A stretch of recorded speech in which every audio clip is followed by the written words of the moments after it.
ఒక్కసారి ఈ కామెంట్ చూడండి. బయట పొట్టెల్ ఫార్మింగ్ గురించి చెప్తా అని చెప్పి డబ్బులు తీసుకొని ఇలాంటి వాటి గురించి చెప్పే వాళ్ళ గురించి కూడా మనం లాస్ట్ ఖచ్చితంగా మాట్లాడుకుందాం. యాక్చువల్గా ఈ వీడియో మా తమ్ముడితో చేద్దాం అనుకున్నాము, కానీ మా తమ్ముడు వచ్చేసి అక్కడ ఊర్లో అమ్మానాన్నలతో ఉన్నాడు. నేను ఇక్కడ ఒంటరిగా హైదరాబాద్ లో ఉన్నా. ఇద్దరి మధ్యన చాలా గ్యాప్ ఉంది కాబట్టి ఇద్దరు కుదరట్లేదు కాబట్టి నేను ఒక్కనే చేయాల్సి వస్తుంది. కానీ చెప్పే పాయింట్ మాత్రం ఒకటే, అది క్లియర్ కట్ గా చెప్తా మేము ఎందుకు పొట్టెల ఫార్మింగ్ గురించి ఇంతవరకు స్టార్ట్ చేయలేదు అనేసి. నేను తమ్ముడు కలిసి ఈసారి మన పొట్టెల బిజినెస్ కరెక్ట్ గా జనవరిలోనే స్టార్ట్ చేద్దాం అనుకున్నాం.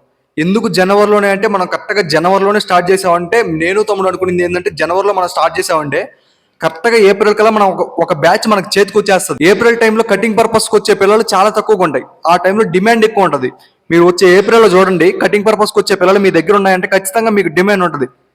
ఓకేనా? బక్రీద్ కంటే కూడా మీకు 2000 నుంచి 3000 ఎక్స్ట్రాగా మీకు డిమాండ్ ఉంటుంది. మేము అది దృష్టిలో పెట్టుకునే పోయినసారి అది ఓకే, మేము ఎప్పుడు సేల్ చేసాం పోయినసారి? ఏప్రిల్, మే, జూన్, జూలై ఆ టైంలో సేల్ చేసాం అనమాట. ఎందుకంటే మేము తీసుకునేది ఫిబ్రవరి, మార్చ్ ఆ టైంలో. ఫిబ్రవరి ఎండింగ్లో తీసుకున్నాం. ఫిబ్రవరి ఎండింగ్ అనేది పెద్ద లెక్కేం కాదు, మార్చ్ స్టార్టింగ్లో తీసుకున్నాం అనుకోండి. అంటే మొన్న ఈ మధ్యన అట్లా తీసుకున్నాం అనుకోండి. ఈ పాటికి మేము ఎప్పుడో పొట్టేల్ ఫార్మింగ్ అనేది మనం స్టార్ట్ చేస్తున్నాం ఆల్రెడీ. కానీ మేము అనుకునేది ఏంటంటే జనవరిలో తీసుకుంటే ఏప్రిల్ కల్లా మనకు ఒక బ్యాచ్ వస్తుంది. ఆ బ్యాచ్లో కూడా 2 విధాలుగా తీసుకుందాం అనుకున్నాం. మేము 100 పొట్టేలు తీసుకుందాం అనుకున్నాం జనవరి స్టార్టింగ్లో. 100 పొట్టేలు తీసుకొని దాంట్లో ఒక 50 వచ్చేసి 6 నుంచి 7 నెలలు ఉండే పిల్లలు, అంటే బక్రీద్కి. మిగతా పిల్లలు వచ్చేసి మేము ఒక 4 నుంచి 5 నెలలు ఉండే పిల్లలు, అవి వచ్చేసి ఏప్రిల్ టార్గెట్ అనమాట. అట్లా మేము అనుకున్నాం. కానీ జనవరిలో ఏం జరిగింది తెలుసా? నేను ఒక ఇద్దరు గురించి చెప్తామా. ఒకన్న వచ్చేసి మా పక్క ఊరు, ఇంకొకన్న వచ్చేసి మాకు వేరే ఊరు. మా ఊరు సెంటర్లో ఉంటుంది అనమాట. ఇటుపక్క ఊరు ఒకన్న, ఇటుపక్క ఊరు ఒకన్న. ఓకేనా? ఒకన్నకు వయసు వచ్చేసి 27 నుంచి 28 సంవత్సరాలు ఉంటాయి. ఇంకొక అన్నకు వయసు వచ్చేసి 40 నుంచి 45 సంవత్సరాల వయసు ఉంటుంది. ఓకేనా? వాళ్ళిద్దరూ అదే వృత్తి, వాటిలోనే పుట్టి పెరిగారు. జనవరిలో 27 నుంచి 28 సంవత్సరాల వయసు అని చెప్పాను కదా. ఆ అన్నకు వచ్చేసి జనవరిలో వచ్చేసి డిసెంబర్ నుంచి స్టార్ట్ అయింది బ్లూ టంగ్. ఆ అన్నకి వాళ్ళ నాన్న వాళ్ళ తాతల నుంచి అంతా గొర్రెలే కాస్తున్నారు. ఇంతవరకు ఇటువంటి నోటి జబ్బు అంటారు అనమాట మా సైడ్. బ్లూ టంగ్ ని నోటి జబ్బు అని అంటారు అనమాట. అంటే నోటికి వస్తుంది కాబట్టి నోటి జబ్బు అని అంటారు అనమాట. ఇంతవరకు ఆ అన్న ఇటువంటి నోటి జబ్బుని ఎప్పుడు చూడలేదంట. చచ్చిపోయే గొర్రెని పిల్లల్ని కూడా బతికించగలడు అన్న. అటువంటి ఆ అన్నే 10 గొర్రెలు లెక్కలేనని పిల్లలు చచ్చిపోయినాయి. 10 గొర్రెలు. ఒక్క గొర్రె ఎంత ఎంత చేస్తుంది తెలుసా? ఒక్కొక్క గొర్రె 30,000 నుంచి 40,000 చేస్తుంది ఒక్కొక్క గొర్రె. మీరు నమ్మరు మామ. జుడిపి, నెల్లూరు జుడిపి, ప్యూర్ నెల్లూరు జుడిపి. నామాలు, నలుపు, జాడు, జంపు, నలుపు, కత్తర అన్ని పర్టికులర్గా ఉంటాయి. అన్న కట్ట ఆన దగ్గర నుంచి 70 నుంచి 80 గొర్రెలు ఉంటాయి. వర్షాలకి ఎట్లాగైనా ఖచ్చితంగా డ్యామేజ్ అవుతాయి. కానీ అన్న దోమతర గొర్రెలకి ఫ్యాన్లు, లైట్లు, కంటికి రెప్పలా చూసుకుంటాడు అన్న. నోటి జబ్బు వల్ల ఓన్లీ ఒక్క నెల రోజుల్లోనే 10 గొర్రెలు చచ్చిపోయినాయి. వాళ్ళ అమ్మ మా అమ్మతో చెప్పిందంట. ఓకేనా? మా దగ్గరికి నారైన వస్తే, అమ్మా మేము ఇన్ని సంవత్సరాల నుంచి ఈ గొర్రెల ఫీల్డ్లో ఉంటున్నాం, కానీ ఇటువంటి సంవత్సరం మా జీవితంలో మర్చిపోలేము, మా జీవితంలో మళ్ళీ మళ్ళీ రాకూడదని దేవుని మనసారా కోరుకుంటున్నాము. ఒక్క నెల రోజులు మేము కంటి మీద నిద్రలేదమ్మా. సాయంత్రం 7 గంటలకి గొర్రెలు దొడ్లోకి వస్తే అమ్మ కొడుకులం ఇద్దరం కలిసి మళ్ళీ దొడ్లో వాటికి వెట్టి చాకరీ చేసి మళ్ళీ మేము బయటకు వచ్చేసరికి 10-11 అయ్యేదమ్మా. ఇంత కష్టపడి చేసినా కానీ 10 గొర్రెలు చచ్చిపోయినాయి. లెక్కలేనని పిల్లలు కూడా అవడాలు, అంటే ట్విన్స్ వేసే పిల్లలమ్మా అని చెప్పినాడు. ఆ అన్న మాకు మళ్ళీ ఎంత కావాల్సినాడు అంటే, అన్నా ఇలా పిల్లలు కావాలన్నా, ఎవరి దగ్గర ఉన్నా మన దగ్గర మన పల్లెల్లో ఉంటే చెప్పన్నా, మేము సంతగా పోయి తీసుకునే వాళ్ళ నీకు తెలుసు కదా అంటే, ఏరి మొన్న మన బ్రీడింగ్ పర్పస్ అని చెప్పి కొన్ని పిల్లలు తీసుకున్నాం కదా, ఆ పిల్లలన్నీ అన్నే ఇప్పించింది. ఓకేనా? మా చుట్టుపక్కల ఊర్లో ఎవరికన్నా ఏమన్నా జబ్బు వచ్చిందంటే ఫస్ట్ ఫోన్ చేసి, డాక్టర్ కూడా ఫోన్ చేయకుండా అన్నకే ఫోన్ చేస్తారు. అంత ఎక్స్పీరియన్స్ అన్నకి. అంత ఎక్స్పీరియన్స్ ఉన్న అన్నకే అంత నోటి జబ్బు అంటే అసలు మేము లెక్కే చేయము. నోటి జబ్బు అంటే మాకు అది తుత్తు మంత్రం అంతే. నోటి జబ్బా, ఒక నిమ్మకాయ పూసామా, వేడి నీళ్ళతో కడిగామా, 2 ఇంజక్షన్లు మెలోనెక్స్ ప్లస్ G2. ఓకేనా? ఇంకా రెండో రోజు కూడా అది మేత మేయలేదంటే అప్పుడు యాంటీబయాటిక్ వేస్తాం. మేము స్టార్ట్ చేద్దాం అనుకున్నాం జనవరిలోనే. అప్పుడే మీకు చెప్పే కదా, దోమలు, చలి ఎక్కువ ఉన్నాయి, అందువల్ల ఇంతవరకు మనం స్టార్ట్ చేయలేకపోతున్నాం అనేసి. అవన్నీ కాదు మామ, దాన్ని చూసి భయపడే మేము. మా అమ్మ నాన్న కూడా ఇంట్లో ఏం చెప్పారంటే, మీరు కానీ స్టార్ట్ చేశారా మా నుంచి ఎటువంటి సపోర్ట్ ఉండదు. సరేనా, మనకి టైం బాగాలేదు. అటువంటి టైం బాగాలేని టైంలో మనం కానీ స్టార్ట్ చేసామంటే ఖచ్చితంగా బొక్కలో పడతాం. వచ్చేది ఎండాకాలం, స్టార్ట్ చేద్దాం అనుకున్నాము. ఒక 2 months వెయిట్ చేసాం. ఫిబ్రవరి పోయినసారి మేము ఎట్లాగా ఫిబ్రవరిలో తీసుకున్నామో, సర్లే ఈసారి కూడా ఎందుకు ఫిబ్రవరిలోనే తీసుకుందాం అని చెప్పి నేను కూడా చెప్పాను. ఇంకా సరే ఫిబ్రవరిలో తీసుకుందాం, అట్లా స్టార్ట్ చేద్దాం. ఈ లోపల మా వాడు ఏం చేశాడంటే, మాకు ఒక నిమ్మ తోట ఉంటుంది, ఇంకో రెండు నిమ్మ తోటలు లీజుకు తీసుకున్నాడు అనమాట. ఎందుకంటే ఈ సంవత్సరం నిమ్మకాయలు మంచి రేట్ ఉంటాయని చెప్పేసి నిమ్మకాయలు లీజుకు తీసుకున్నాడు. రేట్లు ఉన్నాయి, నేను కాదనట్లా. కానీ ఈ పొట్టెల బిజినెస్లో మేము తిన్నాం. తినమరిగిన కోడి ఎట్లా ఇల్లు వదిలిపోదో అట్లాగా మేము తిన్నాం అనమాట. పోయినసారి నేను మా తమ్ముడు ఇద్దరం కలిసి స్టార్ట్ చేసాము. డబ్బులు కూడా బయట అప్పు తెచ్చుకొని, నేను మా తమ్ముడే బయట అప్పు తెచ్చుకొని, మా అమ్మ మా నాన్న మీద ఉండే నమ్మకంతో మాకు డబ్బులు ఇస్తే మేము బయట అప్పు తెచ్చుకొని మేము చేస్తే మాకు లాభం వచ్చింది. ఆ లాభం ఎంత వచ్చింది ప్రతిదీ నేను మన ఛానల్లో ఎప్పుడో పెట్టా, 6 నెలల క్రితమే. అదంతా మీరు చాలా మంది చూసుంటారు. చూడకపోతే ఒకసారి కింద లింక్ ఇస్తాను, అది కూడా వెళ్ళి చూడండి. ఓకేనా. తర్వాత ఫిబ్రవరి ఎండింగ్లో అట్లా స్టార్ట్ చేద్దామని చూసినాం. ఫిబ్రవరి ఎండింగ్ వచ్చేసరికి నేను ముందర ఒక 2 అన్నలు అని చెప్పాను. ఒక అన్నకు వచ్చేసి 28 to 30 ఏజ్ ఉంటుందని చెప్పేసి, ఆయనకు వచ్చేసి నోటి జబ్బు బ్లూ టంగ్ అటాక్ అయింది. ఇంకొక అన్న 40 నుంచి 45 అని చెప్పాను కదా. ఆ 40 నుంచి 45 ఆయనకు తెలిసినప్పటి నుంచి కూడా ఈ గొర్రెల ఫీల్డ్లోనే ఉన్నాడు మామ. ఈ గొర్రెల ఫీల్డ్లోనే ఉన్నాడు, గొర్రెల ఫీల్డ్లోనే మొత్తం చేస్తున్నాడు. చాకరీ ఆయనకు తెలియదంటూనే లేదు. మెడిసిన్ పరంగా చదువుకునేది కొంచెం తక్కువైనా కానీ మెడిసిన్ పరంగా ఆయనకు తెలియదంటూనే లేదు. గొర్రెని నాటు వైద్యం పరంగా ఆయన తిప్పుకోగలడు.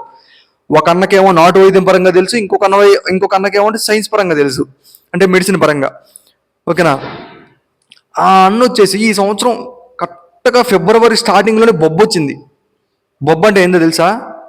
అదే పాక్స్ అంటారు కదా, చికెన్ పాక్స్ అట్లాగంటారు కదా, చికెన్ పాక్స్. ఆ పాక్స్ వచ్చిందనమాట. బొబ్బ. ఆ బొబ్బ వన్స్ మన కట్లోకి కానీ ఎంటర్ అయింది అనుకో, అది నీ చుట్టుపక్కల ఉండే 10-15 ఊర్ల నుంచి రేడియస్ ఒక 50 కిలోమీటర్ల దూరం వరకు నీకు ఎక్కడగా పోదు. వాళ్ళ ఊరికి మా ఊరికి ఎంత దూరం తెలుసా? జస్ట్ 2.5 to 3 kilometers అంతే. సరేనా. మేము ఒకవేళ సరే నీకు బొబ్బ వచ్చింది, మీ దూరం ఉండే పల్లెల నుంచి నువ్వు వెళ్ళి పొట్టేల పిల్లలు తీసుకొచ్చి నువ్వు స్టార్ట్ చేయొచ్చు కదా అని మీరు అనొచ్చు. అక్కడి నుంచి మనం తీసుకొస్తాం, అక్కడ యాక్టివ్గా ఉండే పిల్లలు తీసుకొచ్చి మనం స్టార్ట్ చేస్తాం. కానీ ఇక్కడ వాతావరణం గాలిలోనే ఉంటే మనం స్టార్ట్ చేసినా ఏం ప్రయోజనం మావా? ఓకేనా. మనల్ని ప్రజెంట్ చాలా మంది ఇన్స్టాగ్రామ్లో అడుగుతా ఉన్నారు, పొట్టేల బిజినెస్ ఎప్పుడు స్టార్ట్ చేస్తారని చెప్పి. దానికోసం ఈ వీడియో మెయిన్గా నేను చేయడానికి కారణం. పొట్టేల బిజినెస్ అయితే మేము ఆపే పనేది లేదు మావా. సరేనా. నేను జాబ్ చేయని, మా తమ్ముడి ఇంటికి వెళ్ళి నిమ్మకాయలు చేయని, వరి చేయని, మొత్తం చేయని, పొట్టేల బిజినెస్ అనేది మాకు ఖచ్చితంగా ఒక పార్ట్ టైం లాగా అంతే. ఓకేనా. మీరు అనుకోవచ్చు పార్ట్ టైంగా వచ్చారు, పార్ట్ టైంలోనే పోతారు అనుకునేసి. పార్ట్ టైంలో వచ్చారు, పార్ట్ టైంలోనే పోతారని అదంతా ఒట్టి నమ్మకం. మాకు చిన్నప్పటి నుంచి ఉన్నాయి. మేము వాటిలో తిన్నాము, మేము వాటిలో చేసాము, మేము వాటిలో పెరిగాము, మళ్ళీ వాటిల్నే మేము స్టార్ట్ చేస్తాం. ఓకేనా. మటన్ అనేది ఒకటి చెప్తా మా వీటికి ఎప్పుడైనా డిమాండ్ తగ్గిపోవచ్చా అంటే, మటన్ అనేది మనిషికి అనేది ఫుడ్ ఎప్పటికీ తగ్గదు. ఏ వచ్చినా మా జాబులు రీప్లేస్ చేయొచ్చు. వచ్చి మా జాబులు రీప్లేస్ చేసినా, ఇంకొక మిషన్ వచ్చి వేరే పని రీప్లేస్ చేసినా కానీ మనం తినే ఫుడ్ని దేని రీప్లేస్ చేయగలం? మార్చ్ కూడా వచ్చేసింది. అదే మార్చ్ ఎండింగ్లోనే స్టార్ట్ చేద్దారా చూసి అనుకుంటే, ఆ అన్నకి ఫస్ట్ ఆ ఊర్లో అందరికి బొబ్బకి ఇంజక్షన్ వేయించేశారు. ఆ పాక్స్కి ఇంజక్షన్ వేయించేశారు. వాళ్ళు ఎవరికి రాలా, ఈ అన్నకే వచ్చింది. 40 గొర్రెలకు వచ్చింది మా అన్న దగ్గర. 100 ఉంటే 40 వాళ్ళ వైఫ్ వెళ్తుంటే ఇంకొక 60 తీసుకొని ఈ అన్న మా తోటల సైడ్ వచ్చేవాడు అనమాట. ఆ అన్న బాధ చెప్తా ఉంటే నాకు తీరట్లా. అసలు వాళ్ళ వైఫ్ని ఇంతవరకు కష్టపెట్టలేదంట. అటువంటిది వాళ్ళ వైఫ్ వచ్చేసి అట్లా గొర్రెలు తీసుకొని పోతా ఉంటే అన్న చూడబుద్దా అట్లా. ఆ 40 ఏమన్నా తింటున్నాయా అంటే ఏం తినట్లా. ఎక్కడ చెట్టు కనపడితే అక్కడికి వెళ్ళి కమ్ముకు పడుకుంటున్నాయి. వాటికి పుచ్చకాయ, వాటర్ మెలాన్, చల్లదనం కోసం మజ్జిగ, కళ్ళు ఇవన్నీ తాపేవాడు. మళ్ళీ రోజు ఇంజక్షన్లు ఆ బొబ్బలు తగ్గేదానికి. ఆ బొబ్బలు ఎక్కడెక్కడ ఉన్నాయి 40 గొర్రెలకి. ఒక్కొక్క గొర్రెకి బొబ్బలు ఎంత ఉంటాయో తెలుసు మావా? బాడీలో ఎక్కడెక్కడ వచ్చి ఉంటాయో కూడా మనం చెప్పలేం. అంత తౌడుకొని ఎక్కడ ఎత్తుకుంటే అక్కడ బొబ్బ దగ్గర పసుపు స్ప్రే అయి కొట్టుకుంటూ ఉండాలన్నమాట. అట్లా 40 గొర్రెలకి మనం ప్రతిరోజు దాదాపు 2 నెలలు చేశారు మా వాళ్ళు. 2 నెలలు చేస్తే జనవరి దాదాపు 15వ తేదీ స్టార్ట్ చేస్తే, 15 ఆ మధ్యలో 10-15 తేదీల మధ్యలో స్టార్ట్ చేస్తే ఫిబ్రవరి ఎండింగ్ మార్చ్ వరకు కూడా చేశారు మా వాళ్ళు. మా అమ్మ నాన్న రే ఆ అన్నకి ఆ అన్నకి అంతలా తగిలిందిరా. మనం ఏం చేయగలం, మన పొట్టేలు పిల్లలు తీసుకొస్తాము, ఆ బొబ్బే తగిలిందంటే నువ్వు ఇంజక్షన్లు చేపిస్తావు. ఇంజక్షన్లు చేసినా ఆగేది కాదురా ఆ బొబ్బ, ఇంజక్షన్లు చేసినా ఆగదు మామ. వన్స్ మన కట్ల ఎంటర్ అయిందంటే నువ్వు ఇంజక్షన్లు చేపించావంటే ఆయన చెప్పింది ఏం తెలుసా, బొబ్బ తగిలిన తర్వాత ఇంజక్షన్లు చేపించాడంట. ఫస్ట్ రెండింటికి బొబ్బ తగిలింది, రెండింటికి బొబ్బ తగలంగానే మిగతా వాటికి ఇంజక్షన్లు చేపించాడు. ఇంజక్షన్లు చేపించగానే మిగతా అన్నిటికీ అంటేసుకునింది. ఇంకా మొత్తం 40 గొర్రెలకి. ఇంకా అన్న ఏం చేయలేడు. ఫస్ట్ నేను చెప్పిన 28 నుంచి 30 సంవత్సరాల అన్నకి దాదాపు 5 లక్షలు నష్టం. పిల్లలు కానీ గొర్రెలు కానీ యావరేజ్గా. ఇంకా గొర్రెలు టాప్ క్వాలిటీ అన్ని పక్కన పెట్టేస్తే యావరేజ్గా తీసుకున్నా 5 లక్షలు నష్టం. ఈ అన్నకి 7 లక్షలు నష్టం. గొర్రెలు మీరు అనుకోవచ్చు ఎన్ని గొర్రెలు చనిపోయినాయి బొబ్బు వచ్చి అనేసి. ఎన్నో గొర్రెలు చనిపోలేదు మామ. ఆ అన్నకు 2-3 చనిపోగానే కట్ట మొత్తం అమ్మేసినాడు. కట్ట మొత్తం ఎవరికి అమ్మేశాడు, దళారులకి అమ్మేశాడు. దళారులు తీసుకుపోయి ఎక్కడ అమ్మారు, సంతలో అమ్మారు. సరేనా, సంత మా దగ్గర నుంచి ఎన్ని కిలోమీటర్లు తెలుసా, 100 కిలోమీటర్లు. గూడూరు సంత 100 కిలోమీటర్ల దూరంలోకి తీసుకెళ్లేసి వాళ్ళు అక్కడ సేల్ చేసినారు. ఇక్కడ వచ్చిన బొబ్బ 100 కిలోమీటర్ల దూరం వెళ్ళింది, అక్కడ సంతలో అమ్మినారు. అక్కడ గొర్రెలు కొని తెలంగాణ, కర్ణాటక, తమిళనాడు, ఆంధ్ర, తెలంగాణ నలుమూలలకి చేరుతాయి ఆ సంతలో గొర్రెలు. ఎక్కడగా జబ్బు రాదని మీరు అనుకుంటున్నారు మామని. అక్కడ చెప్తున్నా, ప్రజెంట్ ఉండే సిచ్యువేషన్లో మన మీద మనమే డిపెండ్ అవ్వాలి మామ. సరేనా, ఆడొస్తాడు, వీడు చెప్తాడు, ఎన్ని కట్టుకథలు, ఓకేనా, ఎన్ని పక్కన పెట్టేసుకుంటే నీ మీద నువ్వు డిపెండ్ అవ్వాలా. నువ్వు తీసుకునే నిర్ణయాన్ని బట్టి నీ ఫ్యూచర్ డిపెండ్ అయి ఉంటుంది. ఆడి సలహా తీసుకుందాం, వీడి సలహా తీసుకుందాం, నా సలహా తీసుకుందాం, ఈ యూట్యూబ్ ఛానల్లో సాఫ్ట్వేర్ చిన్నోడు చెప్పినాడు, ఇవన్నీ పక్కన పెట్టు. ఇవన్నీ కాదు మ్యాటర్. ఇవన్నీ పక్కన పెడితే నువ్వు తీసుకునే నిర్ణయాన్ని బట్టి నీ మీద నీ ఫ్యూచర్ అనేది డిపెండ్ అయి ఉంటుంది మామ. నేను జాబ్ చేస్తున్నా, చాలా మంది నేను జాబ్ చేస్తున్నాను బ్రో, నాకు దీంట్లో సాటిస్ఫాక్షన్ లేదు, నేను మానేసి ఏదో ఒకటి చేసుకుందాం అనుకుంటున్నాను, ఈ షీప్ ఫార్మింగ్ గురించి కొంచెం లోన్ తీసుకొని పెద్దగా షెడ్ వేసి చెప్తున్నా. బ్రో, ఈ జాబ్ ఇంకో 4-5 సంవత్సరాలు ఏ వచ్చే వరకు రిప్లేస్ చేసే వరకు ఉంటుంది. చెయ్యి, సంపాదించుకో.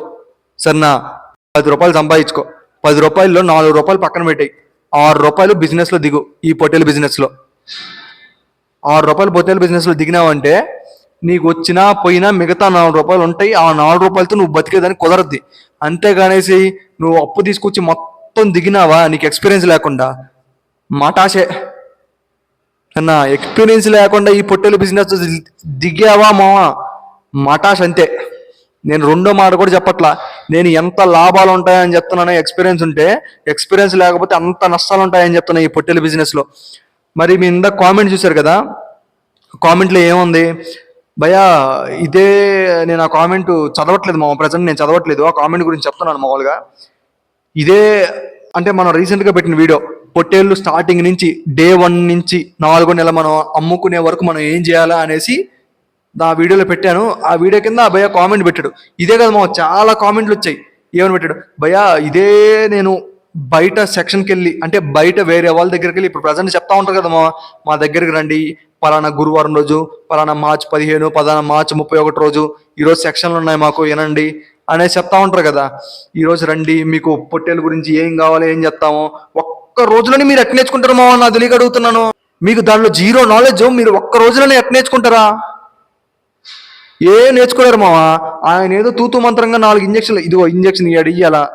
నువ్వు చేత్తో పట్టుకొని వేస్తున్నావా ఇంజక్షన్? ఆడా వేయట్లేదు. ఇదిగో పలానా దగ్గర పొడుస్తున్నాను అంటారు, పొడుస్తున్నాను అని చెప్తాడు. వెనక్కి లాగితే నెత్తురు వస్తుంటే ఏ బాగా అంటారు, ముందర లాగితే నెత్తురు వస్తుంది. నీ చేత్తో నువ్వు పట్టుకొని వేసిన దాకా నీ చేతులు ఉణకుతాయి మావా. ఒక దానికి గొర్రెకి ఇంజక్షన్లు వేయాలంటే, నా పర్సనల్ ఎక్స్పీరియన్స్ అది. నీ చేత్తో నువ్వు గొర్రె పట్టుకొని ఇంజక్షన్ వేయాలంటే, స్టార్టింగ్ నువ్వు ఎక్స్పీరియన్స్ చేయాలంటే నీ చేతులు ఉణకుతాయి. నీ పనిగా నువ్వు ఇదంతా కాదు. 3,000 పెట్టుకుని బ్రో బయట 3,000 అంటున్నాడు. నేను చూసిన వాటిలో 5,000 కూడా ఉన్నాయి. 5,000 పెట్టుకొని నువ్వు ఒక్క రోజులో ఏం నేర్చుకుంటావు? 5 రోజులు పెట్టి మనం ఏమనుకుంటాం తెలుసా, 10 లక్షలు పెట్టి షెడ్ స్టార్ట్ చేయాలనుకున్నాం. 5,000 కదా మనం నేర్చుకుంటే, 5,000 పెట్టి మనం నేర్చుకున్నామంటే మనకు లాట్ ఆఫ్ ఎక్స్పీరియన్స్ అనుకుంటాం మనం. లాట్ ఆఫ్ ఎక్స్పీరియన్స్ కాదు మావా. ఆ రోజు నువ్వు 5,000 బాగొట్టుకున్నట్టే. ఆ 5,000కి నీకు ఒక పిల్ల వస్తుంది, ఓ పొట్టెడు పిల్ల వస్తుంది నీకు. 5,000 నీకు ఒక పొట్టెడు పిల్ల వస్తుంది. 5,000 నీ ఇంకొక 4 నెలలు కష్టపడ్డామంటే 5,000 మీద ఇంకొక 5,000 లాభం వస్తుంది. నువ్వేం చేయాలి ఇప్పుడు? వాళ్ళ దగ్గరికి వెళ్ళి నువ్వు నేర్చుకునే బదులు యూట్యూబ్లో చూసావు అనుకో, మన ఛానల్లో పిన్ టు పిన్ ప్రతి ఒక్క దాని గురించి వీడియో ఉంది.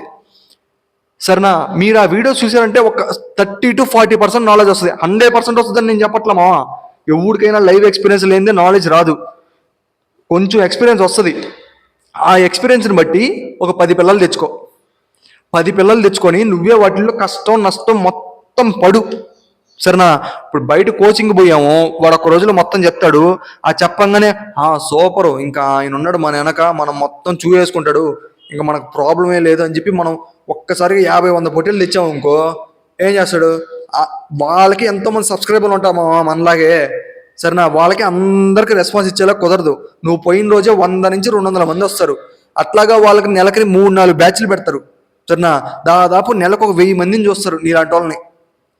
1000 మందిలో ఎవరికైనా రెస్పాన్స్ ఇస్తారు వాళ్ళు జెన్యునే అనుకుందాం, నేను ఊరిని కూడా తప్పనట్లా. వాళ్ళ దగ్గర మ్యాటర్ ఉంది, వాళ్ళు చెప్తా ఉంటారు, నీకు అవసరం ఉంది కాబట్టి నువ్వు పోతున్నావు అంతే తప్పనిచ్చి ఎవరిని తప్పుపడట్లా ఇక్కడ.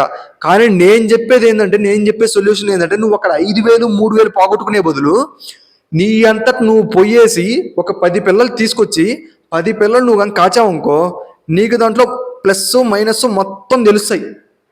అరే పలానా పిల్లకి జబ్బు వచ్చింది, ఈ జబ్బు వచ్చినప్పుడు యూట్యూబ్లోకి వెళ్ళి సెర్చ్ చేయి, పలానా పిల్ల ఇట్లా ఉంది, ఫస్ట్ టెంపరేచర్ చెక్ చేయి. టెంపరేచర్ 103 కంటే ఎక్కువ ఉన్నిందంటే కొంచెం మెనోనెక్స్ ప్లస్ G2 యాడ్ చేయి, దానికి ఇంజక్షన్ వేసేయి. అట్లాగే ఇవన్నీ ఉంటాయి మావా. సరేనా? ఇవన్నీ ఎవడి మీద డిపెండ్ అవ్వద్దని నేను చెప్తా మావా. నా వీడియోల మీద కూడా డిపెండ్ అవ్వద్దని చెప్తా. ఎవరి మీద డిపెండ్ అవ్వద్దు.